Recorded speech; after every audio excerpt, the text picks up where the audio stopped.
Jadi begini, ketika kami dilantik waktu itu, kami mencoba untuk audiensi dengan Pak Bupati, dan memang Pak Bupati treatment kami. Jadi kami itu, kalau bisa ketuanya baru, bupatinya baru, harusnya prestasinya juga baru, gitu kan, harusnya begitu. Akan tapi kembali lagi, kami sudah menyiapkan.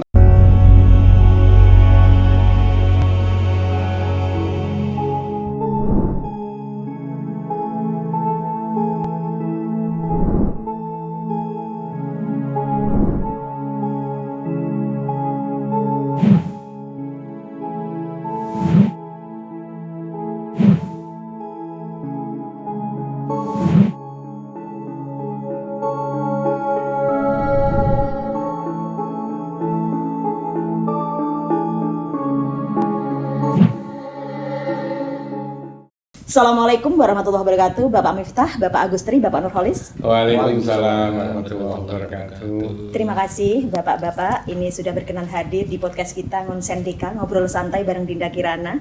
Ini terkait dengan kegiatan-kegiatan dari KONI, semangat KONI yang sangat luar biasa. Tapi berhubung di sini kita mengangkat tema tentang semangat KONI Jepara dalam menghadapi krisis global dan efisiensi anggaran. Tentunya ini di sini banyak sekali masalah-masalah yang muncul ya, terutama dalam menghadapi Porprov 2026 dari Pak Miftah sendiri selaku Ketua Umum. Ini mungkin bisa disampaikan kendala-kendala atau masalah-masalah mungkin yang perlu kita selesaikan bersama, duduk bareng dengan pemerintah Kabupaten Jepara, dengan stakeholder, dengan pihak terkait. Pengennya seperti apa Bapak? Silakan. Oke, makasih Mbak Dinda Kirana. Jadi tadi disampaikan ada masalah, ada kendala. Menurut saya itu bukan masalah, bukan kendala. Ini tantangan. Ketika kita berbicara tantangan lah, jangan bilang ini masalah dan kendala. Karena kalau kita berbicara masalah dan kendala, seakan-akan menjadi beban buat kita. Tapi kalau ini sebuah tantangan, ini akan jadi motivasi kita untuk menjawab tantangan itu, gitu kan. Nah, oke, terkait dengan sebuah bagaimana KONI mensikapi dengan adanya regulasi, atau bagaimana KONI mensikapi terkait dengan keterbatasan anggaran dan lain sebagainya nih. Pada prinsipnya kami mencoba untuk selalu nerima dalam tanda kutip, nerima apa yang diberi, kemudian kita lakukan, kita cakkan, kita gunakan sebagaimana mestinya dengan cara prioritas. Artinya prioritas ini dari sekian kebutuhan, mana yang lebih prioritas itu. Kalau kita berbicara kurang, pasti kurang. Namanya manusia itu kasih berapapun pasti kurang, apalagi sebuah organisasi. Memang benar, Jet Basuki mau bio, tapi bionya ini yang harus kita sikapi. Dana kita diberi berapa, ya kita sikapi. Karena itu pun juga akan berimbas pada di pemerintah daerah Kabupaten Jepara pun juga sama. Di sana ada kendala terkait dana. Apakah kita terus nuntut? Kan tidak. Kalau kita nuntut terus, ini akan jadi persoalan. Kita hanya berpikir masalah itu tok, tapi tidak berpikir secara substansi kita selaku KONI, gitu kan. Nah, harusnya apa yang sudah diberikan pada kami itu kita manfaatkan sebaik mungkin dari sisi prioritas dan sebagainya. Saya kira itu. Oh, berarti kalau untuk persiapan menuju ke Porprov 2026 sudah mencukupi ya Pak ya? Kalau bilang mencukupi belum. Bisa bilang. Akan tetapi kalau itu dipakai untuk fasiliti persiapan, ini kelihatannya ya cukup lah. Saya bilang cukup, belum memenuhi semuanya, tapi cukup. Artinya cukup ini juga ini ada sebuah kerelaan dari teman-teman cabang olahraga juga. Karena ketika kita berbicara terkait dengan kebutuhan yang ada di cabang olahraga, semua sudah butuh. Tapi kita dengan adanya keterbatasan ini kita bisa memberikan sebagian dari untuk itu. Dan itu pun menurut kami itu cukup lah, tidak bisa kurang, tidak, tapi cukup. Kalau kita ngomong kurang pasti kurang gitu. Saya kira itu. Oke deh Pak Miftah, cukup ya berarti ya Pak, tidak perlu audiensi? Cukup, ya kita perlu audiensi tentunya. Mana cukup itu kan diartikan bukan berarti sudah tercukupi, bukan. Akan tetapi ini ketika kita butuh prestasi yang lebih baik, kita butuh nih ada bahasa saya infus yang lebih banyak untuk bagaimana meningkatkan prestasi itu lebih baik. begitu. Pak Miftah, saya melihat Bapak ini kan seorang ketua KONI yang baru dipilih, karena memang baru hadir di sini di podcast Ngonsen Deka. Jadi ini memang masih grace menurut kami ya Pak. Tentunya ada program-program dan keinginan-keinginan dari Pak Miftah sendiri dong untuk para atlet yang nanti akan maju di Porprov 2026. Target Pak, tidak hanya 5 besar seperti tahun-tahun lalu atau 6 besar atau 7 besar, tapi kita pinginnya masyarakat Kabupaten Jepara ini masuk ke 3 besar, 2 besar, bahkan juara umum. Itu keinginannya. Nah ini loh Pak, mohon ditanggapi. Jadi begini, ketika kami dilantik waktu itu, kami mencoba untuk audiensi dengan Pak Bupati, dan memang Pak Bupati treatment kami. Jadi kami itu, kalau bisa ketuanya baru, bupatinya baru, harusnya prestasinya juga baru gitu kan, harusnya begitu. Akan tapi kembali lagi, kami sudah menyiapkan sebuah langkah yang untuk prestasi yang baru. Tapi, nah kembali lagi, persiapan untuk mencapai prestasi yang baru ini kan harus disupport oleh banyak pihak nih. Nah, karena tadi saya sampaikan ini semua adalah tidak ansih kerja kerasnya KONI tidak, tapi ini adalah kerja kerasnya pemerintah Kabupaten Jepara, kerja kerasnya teman-teman dewan, kerja kerasnya teman-teman yang ada di cabang olahraga. Berarti sinergitas itu penting sekali, itu ya, sangat penting sekali. Sehingga ketika ngomong kerja keras ini semua, makanya kita harus saya mengerjakan apa, gitu loh. Kami KONI mengerjakan apa? Kami sudah punya planning nih sekian dengan target sekian. Nah terus pemerintah kabupaten mengerjakan apa nih, begitu. Terus Pemda DPR mengerjakan apa nih? Teman-teman cabang olahraga mengerjakan apa? Nah, ini yang harus kita upayakan. Kalau seumpama itu forum berarti bagi tugas dong. Iya, saya kira itu. Sehingga kami bisa tidak gamang bahasa kami, bahasa saya tadi cukup. Kalau bahasa cukup tuh sebetulnya kegambangan kami sebetulnya. Karena kalau ngomong kurang, waduh nih kok njaluk terus ini jangan sampai itu jadi. Tapi apa? Ya kita cukup lah. Artinya cukup itu kalau hanya sebatas untuk persiapan, untuk pembinaan kita cukup. Cuma kalau untuk melakukan sebuah lompatan atau sebuah tadi keinginan Mas Bupati itu pengen yang lebih, ya mau tolong dong kami juga diperhatikan. Karena target itu yang harus kita lakukan. Saya kira itu. Baik, terima kasih. Saya mau beralih ke Bapak Agustri. Di sini tadi penjelasan dari Bapak Miftah ya Pak ya, semuanya harus kerjasama di sini dari pemerintah, dari stakeholder terkait, dan juga dari KONI sendiri, serta dari para atlet dan masyarakat di seluruh Kabupaten Jepara. Kegiatan sehari-hari. Bapak Agustri ini adalah ketua harian, tentunya sangat memahami kegiatan sehari-hari. Kita pengen tahu Bapak, kebutuhan atlet untuk masuk di Porprov 2026 itu ada berapa cabang, kemudian yang dikirim itu ada berapa orang, kebutuhan dananya itu sampai berapa, kemudian dari KONI ini sudah ada berapa Pak, kurang berapa begitu. Silakan Pak. Baik, terima kasih. Ini mohon izin Pak Ketua Umum. Jadi tugas kami ini kan membantu beliau ya, karena beliau begitu sibuk sehingga menugaskan saya ini sebagai ketua harian gitu. Jadi dana KONI ini kalau kita udari ya banyak pun kurang, sedikit pun kurang. Ya. Yang penting cukup tapi sukses, prestasi gitu loh ya. Ya, yang penting cukup tapi berprestasi. Jadi ibaratnya gini Mbak, kalau kita bicara dana, semua atlet pasti membutuhkan. Soal kalori makanan yang harus dimakan saja itu nanti menghasilkan saya prestasi apa tidak. Contohnya yang ringan saja. Ini binaraga gitu ya, bukan binarangkal ya. Binaraga ini lah kalau kita mau lomba atau mau action di kompetisi itu harus berapa sekilo makan kita, yang daging yang harus kita makan itu minimal berapa kilo Mbak. Ini tidak sembarangan makan. Seperti kalau kita mau lihat adu jago itu loh ya. Jagonya harus sama ini.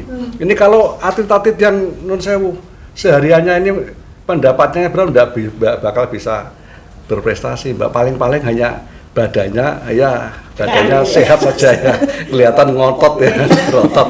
Tapi kan ini tidak bisa non sewu, kalau di tingkat kejuaraan tidak seperti berotot saja, ada lekuk-lekuknya ini juga dinilai. Ini butuh asupan makanan yang terukur gitu. Jadi intinya ini kita ini dibandingkan kabupaten kota yang lain, ya Jepara ini sudah cukup lumayan Pak Ketua ya.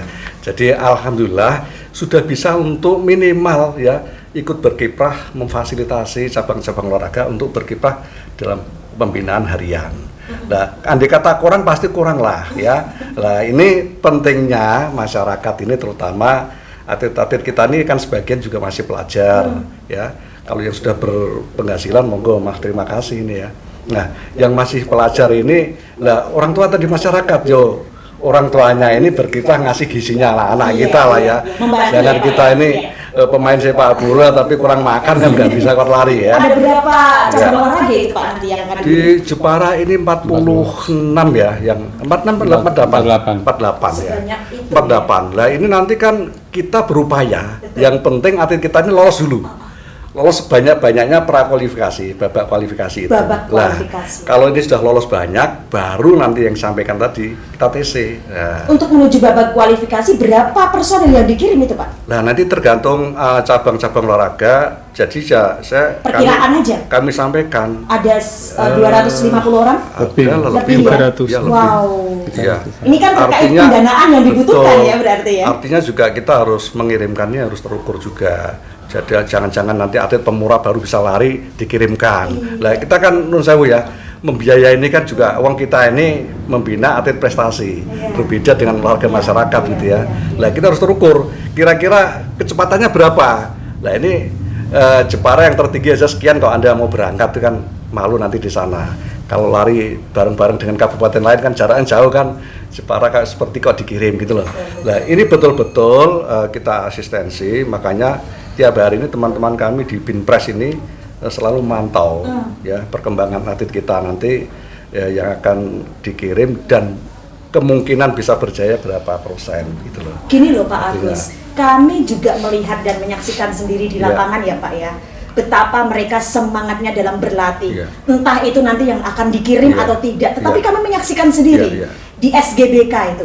Setiap hari Sabtu, semua cabang olahraga, hampir semua cabang olahraga mereka semua latihan di situ. Semangat yang luar biasa. Dan ini dukungan-dukungan dari stakeholder dibutuhkan Pak. Tidak hanya dari orang tua, tidak hanya dari sekolahannya, tidak hanya dari para donatur, tetapi stakeholder ini semangatnya luar biasa. Gimana mendukungnya, gimana memfasilitasinya. Kita pengen tahu di situ Pak. Monggo Pak. Jadi begini, kita ini di KONI kan sudah punya cabang olahraga. Jadi di Gelora Bumi Kartini di kompleks stadion itu banyak masyarakat tuh berblek latihan di sana.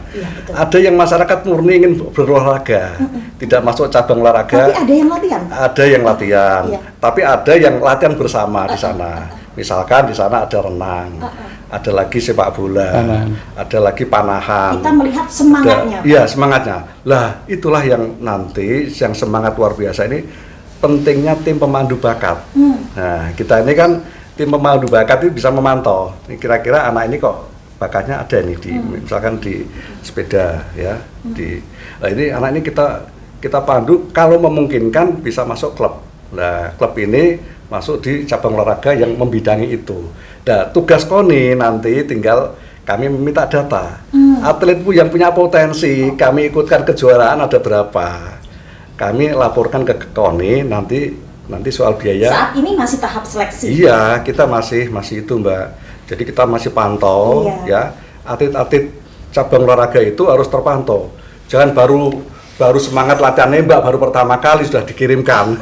Nah di sana kan malu kan ya. Artinya mereka yang mendekati lah ya, mendekati. Lah syukur-syukur ini kebiasaan senang tadi. Kita yang penting senang dulu berolahraga.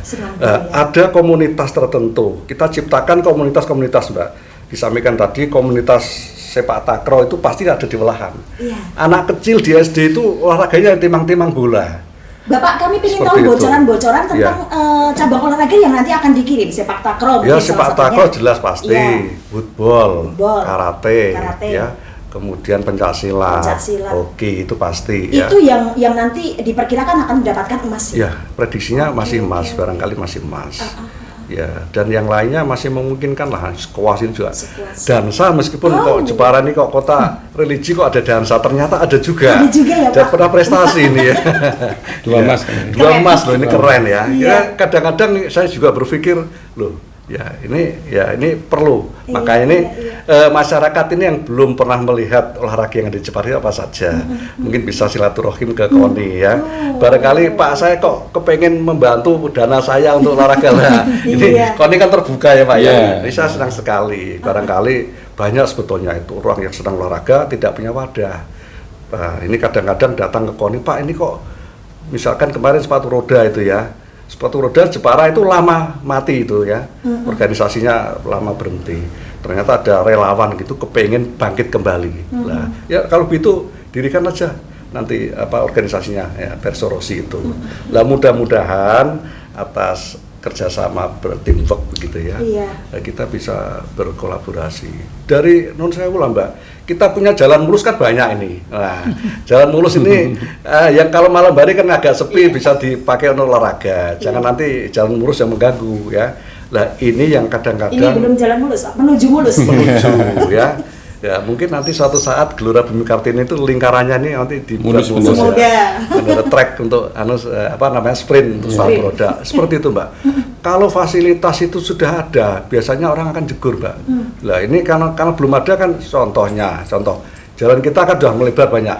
Ada sepeda ikut beli sepeda. Loh ini yang kita harapkan. Iya. Satu sepeda muncul 2000 sepeda gitu loh. Iya. Dan nanti harapan seperti itu. Anak-anak kita ini yang main sepatu roda banyak sekali, tapi tidak ada yang mengarahkan. Nah, anak SD kita kan belanja sepatu aja 2 juta, 3 juta. Tapi hanya sekedar bisa jalan. Lah, makanya nanti kalau misalkan ada teknis, ada pelatihnya, ini harus begini ini. Lah, barulah nanti ini diawali dari kolaborasi bersama. Iya. Baik, terima kasih Bapak Agus atas penjelasannya. Semoga KONI kedepannya semakin berkibar lebih baik. Amin. Saya mau beralih ke Bapak Nurholis. Ya, Bapak Nurholis adalah seorang sekretaris harian di sini ya Pak ya. Sekretaris umum. Sekretaris umum di sini berarti selalu memantau kondisi-kondisi atlet-atlet yang ada di Kabupaten Jepara yang nanti mungkin akan dikirim di Porprov. Pahit getirnya memahami, keluhan-keluhannya juga sangat memahami. Ini perjuangan yang sangat luar biasa dari Bapak Nurholis begitu melihat kondisi dan situasi di lapangan. Seperti apa Pak yang dipingini, keinginan-keinginannya dari para atlet itu sendiri? Mungkin ada keluhan-keluhan atlet, Pak saya mau seperti ini, Pak saya pinginnya fasilitasnya begini. Langsung ke Bapak Nurholis. Pasti ini kami melihat seperti itu karena Bapak Nurholis yang sering memantau ya.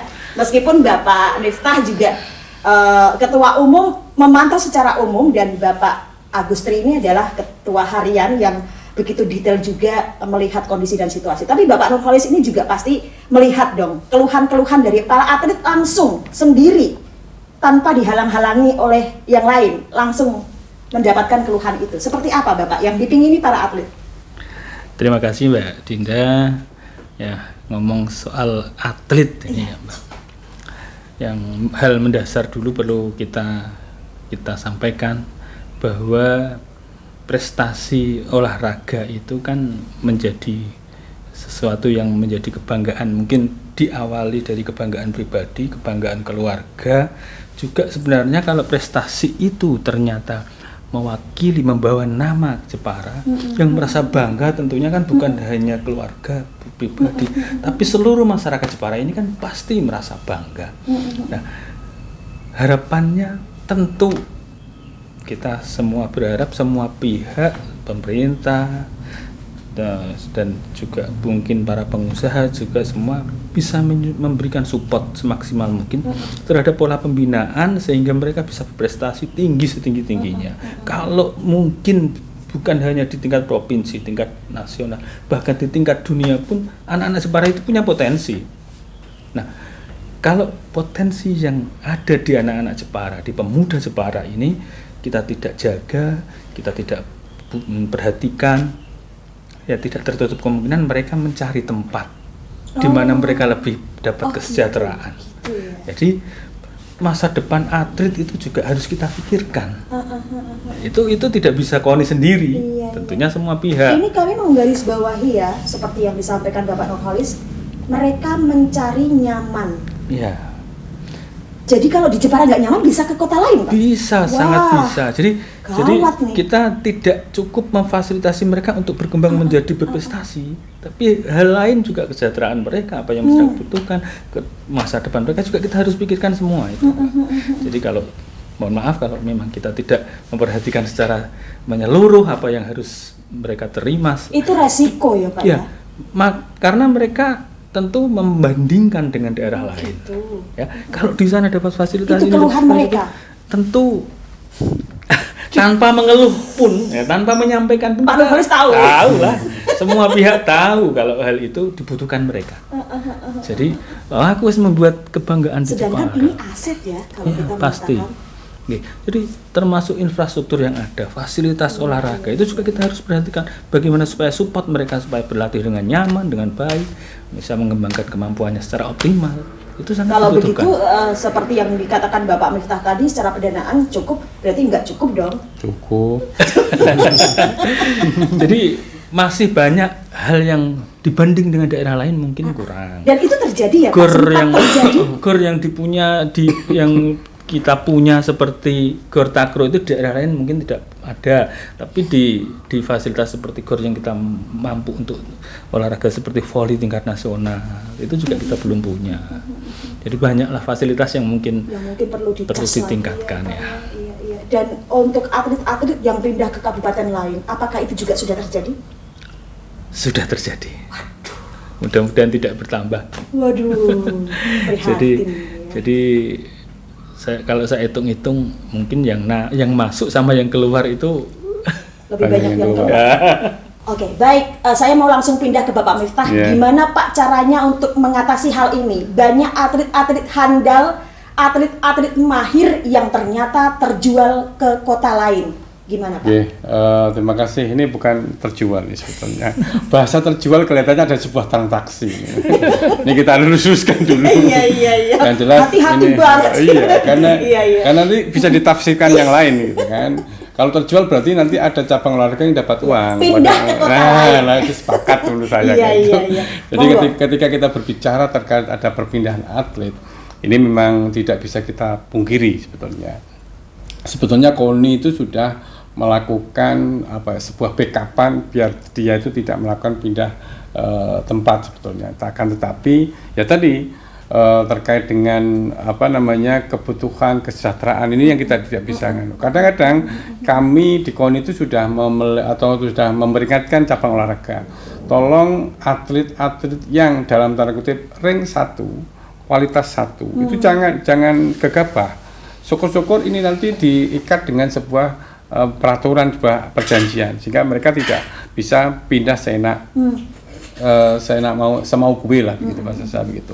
Nah, artinya kami itu sudah berusaha untuk mewarning teman-teman cabang olahraga agar tadi tidak begitu. Tapi namanya atlet itu kan bisa saja kayak gitu.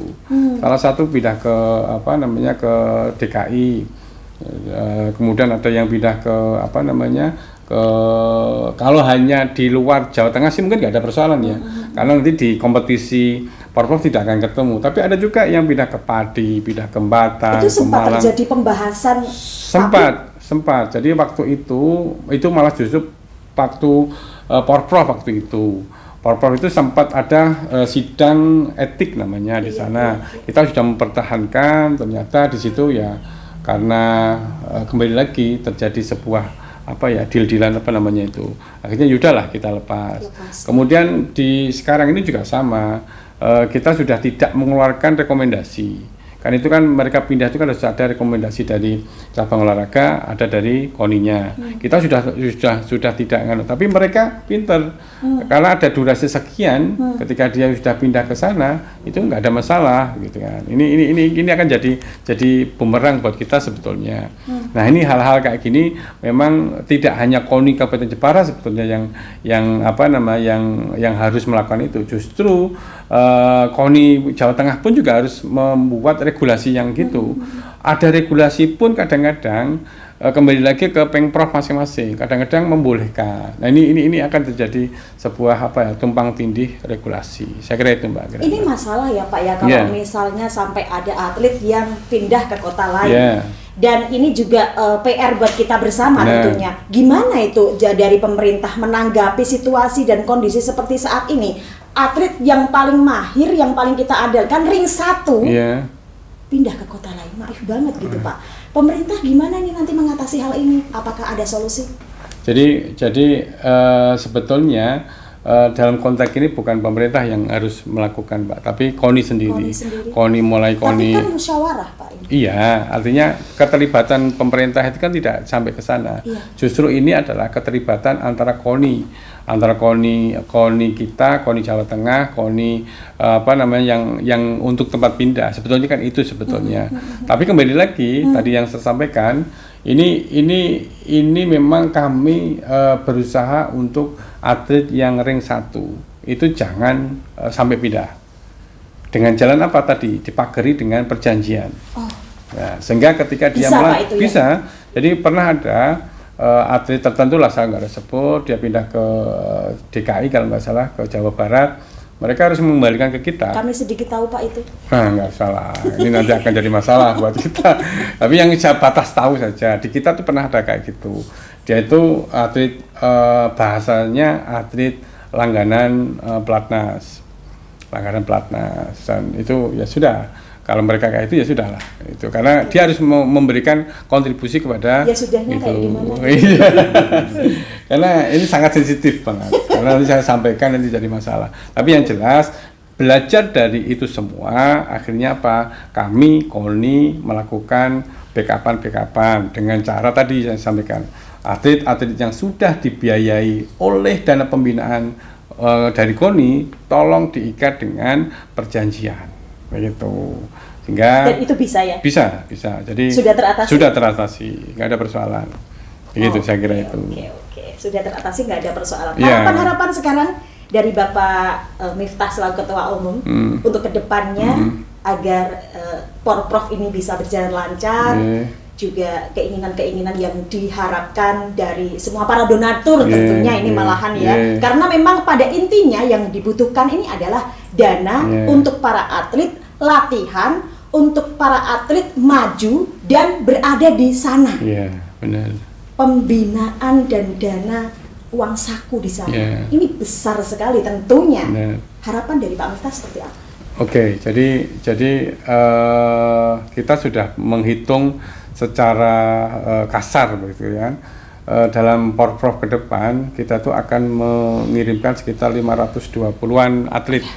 Jadi 520-an atlet itu yang dibutuhkan adalah ini salah satunya TC. Jadi TC itu butuh dana yang tidak sedikit. Kemarin kita sudah sampaikan, kita sudah berembuk, nilainya fantastis. 1,2 miliar dan ini akan kami mencoba untuk komunikasi dengan Mas Bupati agar TC ini bisa dipenuhi lah minimal begitu. Yang kedua adalah untuk dana pembinaan dan untuk peralatan tadi ada cabang-cabang tertentu memang kita butuh alat dan alatnya memang harus kita siapkan. Dan nilainya tidak sedikit. Jadi contohnya cabang olahraga tadi disampaikan air modeling itu nilainya sampai 50 sampai 60 juta. Bahkan yang paling fantastis itu adalah cabang olahraga motor. Ini ketika ada event mereka itu harus beli motor baru dan harganya juga fantastis sekitar 150 juta. 2 motor. Nah, ini hal-hal ini siapa yang akan menyiapkan? Makanya tadi saya bilang kalau bilang cukup bagi cukup bagi cabang olahraga yang tidak menggunakan peralatan yang begitu. Tapi ketika kita berbicara cabang olahraga yang membutuhkan alat, ini memang kurang gitu kan. Makanya saya selalu bersyukur saja nerimo apa diberi dengan kondisi saat ini Pak, efisiensi anggaran, krisis global, apakah bisa? Bisa, sangat bisa. Makanya kami tetap optimis. Justru dalam keadaan kita terjepit, saya punya keyakinan pasti prestasi akan melejit. Amin. Nah itu, ini background kita. Dana yang terjepit prestasi akan melejit. Nah, itu saya kira Pas itu. ya, Pak. Titik semua ya. Iya, itulah. Dalam kondisi seperti ini semua akan berjalan seperti yang disampaikan Pak Miftah. Dari Pak Agustri seperti apa? Jadi prestasi itu merupakan salah satunya adalah strategi. Jadi kita jangan sampai salah strategi, itu penting sekali. Termasuk nanti teknis-teknis di dalamnya.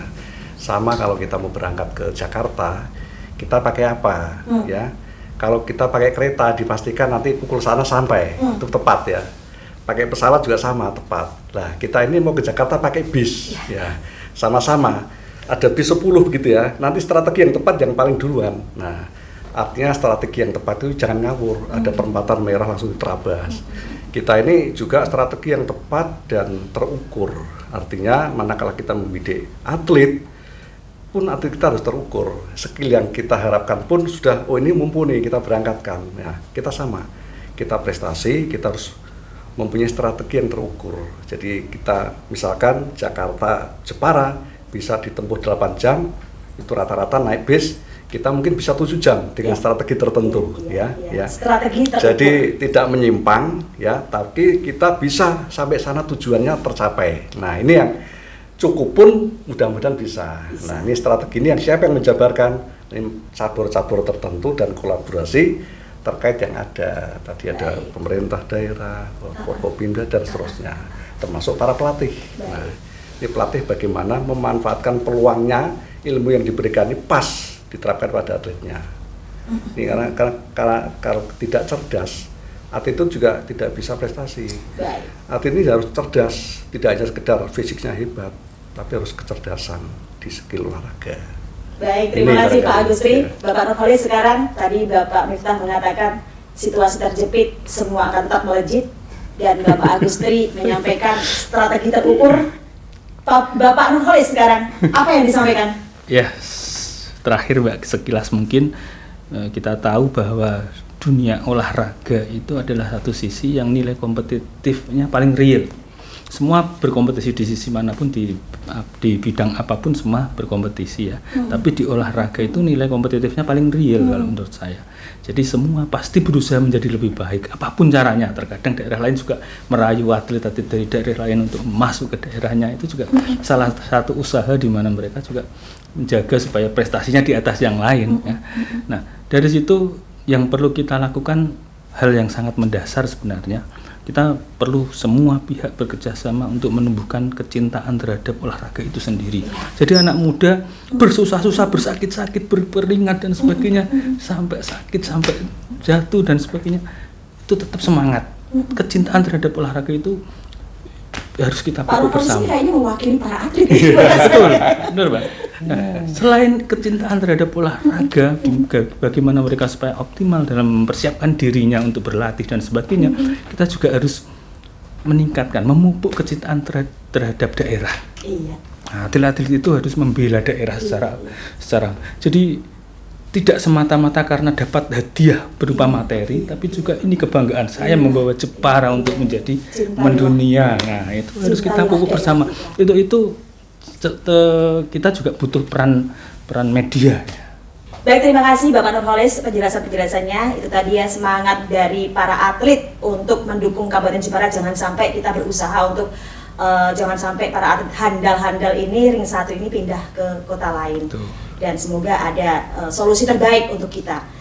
Dan terima kasih Bapak Agustri, terima kasih Bapak Miftah, dan juga terima kasih Bapak Nurholis atas waktu yang telah diberikan kepada kami Monsendika Ngobrol Santai bareng Dinda Kirana ini. Semoga bermanfaat diskusi kita dan dialog kita. Dan untuk kedepannya, KONI juara. Assalamualaikum warahmatullahi wabarakatuh. Waalaikumsalam. Semangat KONI juara, Jepara berprestasi.